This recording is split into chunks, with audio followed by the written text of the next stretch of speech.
شروع اللہ کے نام سے جو بڑا مہربان نہایت رحم والا ہے۔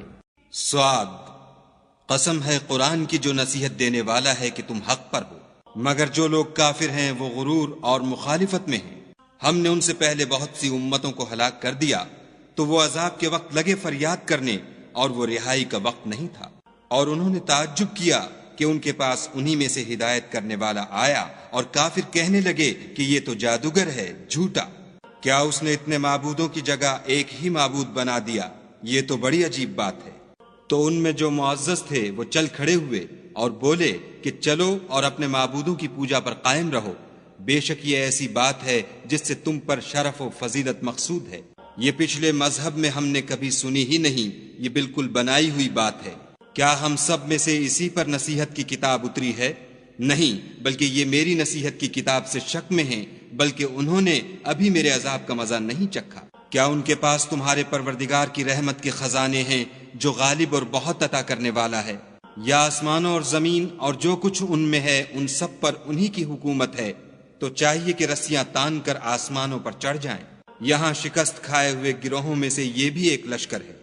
ان سے پہلے نوح کی قوم اور عاد اور میخوں والا فرعون اور اس کی قوم کے لوگ بھی جھٹلا چکے ہیں، اور سمود اور لوط کی قوم اور بن کے رہنے والے بھی یہی وہ گروہ ہیں۔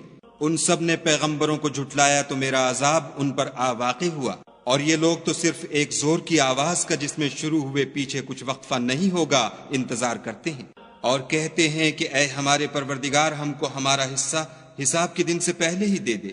اے پیغمبر صلی اللہ علیہ وآلہ وسلم، یہ جو کچھ کہتے ہیں اس پر صبر کرو، اور ہمارے بندے داؤد کو یاد کرو جو صاحب قوت تھے، اور بے شک وہ رجوع کرنے والے تھے۔ ہم نے پہاڑوں کو ان کے زیر فرمان کر دیا تھا کہ صبح و شام ان کے ساتھ خدائے پاک کا ذکر کرتے تھے، اور پرندوں کو بھی کہ جمع رہتے تھے، سب ان کے فرما بردار تھے۔ اور ہم نے ان کی بادشاہی کو مستحکم کیا اور ان کو حکمت عطا فرمائی اور خصومت کی بات کا فیصلہ سکھایا۔ بھلا تمہارے پاس ان جھگڑنے والوں کی بھی خبر آئی ہے جب وہ دیوار پھاند کر اندر داخل ہوئے؟ جس وقت وہ داؤد کے پاس آئے تو وہ ان سے گھبرا گئے۔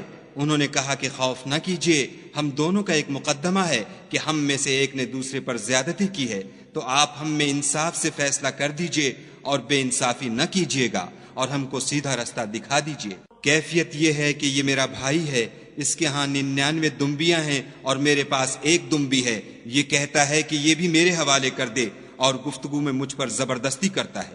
انہوں نے کہا کہ یہ جو تیری دمبی مانگتا ہے کہ اپنی دمبیوں میں ملا لے، بے شک تم پر ظلم کرتا ہے، اور اکثر شریک ایک دوسرے پر زیادتی ہی کیا کرتے ہیں۔ ہاں جو ایمان لائے اور عمل نیک کرتے رہے، اور ایسے لوگ بہت کم ہیں۔ اور داؤد نے خیال کیا کہ اس واقعے سے ہم نے ان کو آزمایا ہے، تو انہوں نے اپنے پروردگار سے مغفرت مانگی اور جھک کر گر پڑے اور خدا کی طرف رجوع کیا، تو ہم نے ان کو بخش دیا، اور بے شک ان کے لیے ہمارے ہاں قرب اور عمدہ مقام ہے۔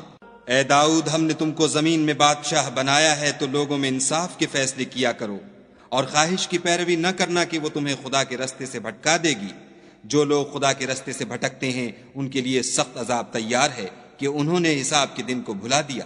اور ہم نے آسمان اور زمین کو اور جو کائنات ان میں ہے اس کو خالی از مصلحت نہیں پیدا کیا۔ یہ ان کا گمان ہے جو کافر ہیں، سو کافروں کے لیے دوزخ کا عذاب ہے۔ جو لوگ ایمان لائے اور عمل نیک کرتے رہے، کیا ان کو ہم ان کی طرح کر دیں گے جو ملک میں فساد کرتے ہیں، یا پرہیزگاروں کو بدکاروں کی طرح کر دیں گے؟ یہ کتاب جو ہم نے تم پر نازل کی ہے بابرکت ہے، تاکہ لوگ اس کی آیتوں میں غور کریں، اور تاکہ اہل عقل نصیحت پکڑیں۔ اور ہم نے داؤد کو سلیمان عطا کیے، بہت خوب بندے تھے، اور وہ خدا کی طرف رجوع کرنے والے تھے۔ جب ان کے سامنے شام کو خاصے کے گھوڑے پیش کیے گئے تو کہنے لگے کہ میں نے اپنے پروردگار کی یاد سے غافل ہو کر مال کی محبت اختیار کی، یہاں تک کہ آفتاب پردے میں چھپ گیا۔ بولے کہ ان کو میرے پاس واپس لاؤ، پھر ان کی ٹانگوں اور گردنوں پر ہاتھ پھیرنے لگے۔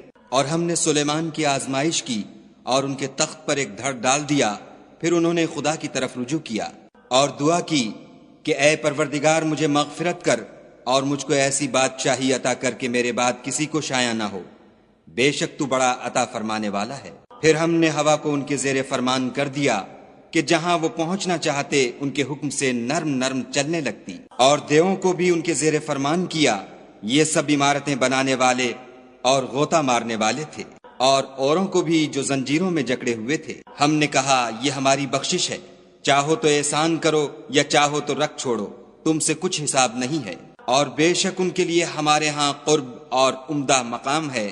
اور ہمارے بندے ایوب کو یاد کرو جب انہوں نے اپنے رب کو پکارا کہ بار الہ شیطان نے مجھ کو ایذا اور تکلیف دے رکھی ہے، ہم نے کہا کہ زمین پر لات مارو، دیکھو یہ چشمہ نکل آیا، نہانے کو ٹھنڈا اور پینے کو شیریں، اور ہم نے ان کو اہل و عیال اور ان کے ساتھ ان کے برابر اور بخشے، یہ ہماری طرف سے رحمت اور عقل والوں کے لیے نصیحت تھی۔ اور اپنے ہاتھ میں جھاڑو لو اور اس سے مارو اور قسم نہ توڑو، بے شک ہم نے ان کو ثابت قدم پایا، بہت خوب بندے تھے، بے شک وہ رجوع کرنے والے تھے۔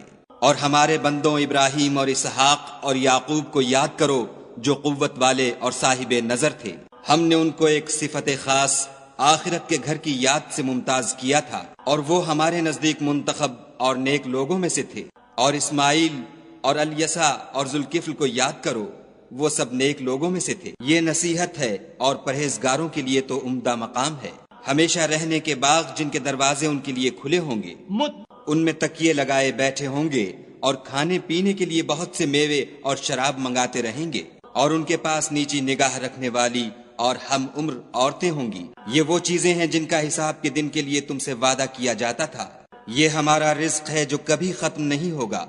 یہ نعمتیں تو فرما برداروں کے لیے ہیں اور سرکشوں کے لیے برا ٹھکانہ ہے، یعنی دوزخ جس میں وہ داخل ہوں گے، اور وہ بری آرام گاہ ہے۔ یہ کھولتا ہوا گرم پانی اور پیپ ہے، اب اس کے مزے چکھیں، اور اسی طرح کے اور بہت سے عذاب ہوں گے۔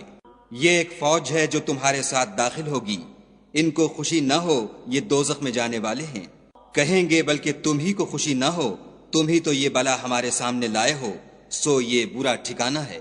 وہ کہیں گے اے پروردگار جو اس کو ہمارے سامنے لایا ہے اس کو دوزخ میں دونا عذاب دے، اور کہیں گے کیا سبب ہے کہ یہاں ہم ان شخصوں کو نہیں دیکھتے جن کو بروں میں شمار کرتے تھے؟ کیا ہم نے ان سے ٹھٹھا کیا ہے یا ہماری آنکھیں ان کی طرف سے پھر گئی ہیں؟ بے شک یہ اہل دوزخ کا جھگڑنا برحق ہے۔ کہہ دو کہ میں تو صرف ہدایت کرنے والا ہوں، اور خدائے یکتا اور غالب کے سوا کوئی معبود نہیں۔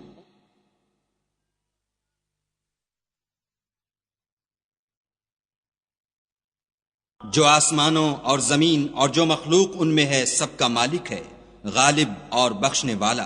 کہہ دو کہ یہ ایک بڑی ہولناک چیز کی خبر ہے جس کو تم دھیان میں نہیں لاتے۔ مجھ کو اوپر کی مجلس والوں کا جب وہ جھگڑتے تھے کچھ بھی علم نہ تھا، میری طرف تو یہی وحی کی جاتی ہے کہ میں کھلم کھلا ہدایت کرنے والا ہوں۔ جب تمہارے پروردگار نے فرشتوں سے کہا کہ میں مٹی سے انسان بنانے والا ہوں، جب اس کو درست کر لوں اور اس میں اپنی روح پھونک دوں تو اس کے آگے سجدے میں گر پڑنا، تو تمام فرشتوں نے سجدہ کیا مگر شیطان اکڑ بیٹھا اور کافروں میں ہو گیا۔ خدا نے فرمایا کہ اے ابلیس، جس شخص کو میں نے اپنے ہاتھوں سے بنایا اس کے آگے سجدہ کرنے سے تجھے کس چیز نے منع کیا؟ کیا تو غرور میں آ گیا یا اونچے درجے والوں میں تھا؟ بولا کہ میں اس سے بہتر ہوں کہ تو نے مجھ کو آگ سے پیدا کیا اور اسے مٹی سے بنایا۔ کہا یہاں سے نکل جا، تو مردود ہے، اور تجھ پر قیامت کے دن تک میری لعنت پڑتی رہے گی۔ کہنے لگا کہ میرے پروردگار مجھے اس روز تک کہ لوگ اٹھائے جائیں مہلت دے۔ کہا تجھ کو مہلت دی جاتی ہے اس روز تک جس کا وقت مقرر ہے۔ کہنے لگا کہ مجھے تیری عزت کی قسم میں ان سب کو بہکاتا رہوں گا سوا ان کے جو تیرے خالص بندے ہیں۔ کہا سچ ہے اور میں بھی سچ کہتا ہوں کہ میں تجھ سے اور جو ان میں سے تیری پیروی کریں گے سب سے جہنم کو بھر دوں گا۔ اے پیغمبر صلی اللہ علیہ وآلہ وسلم، کہہ دو کہ میں تم سے اس کا صلہ نہیں مانگتا اور نہ میں بناوٹ کرنے والوں میں ہوں۔ یہ قرآن تو اہل عالم کے لیے نصیحت ہے اور تم کو اس کا حال ایک وقت کے بعد معلوم ہو جائے گا۔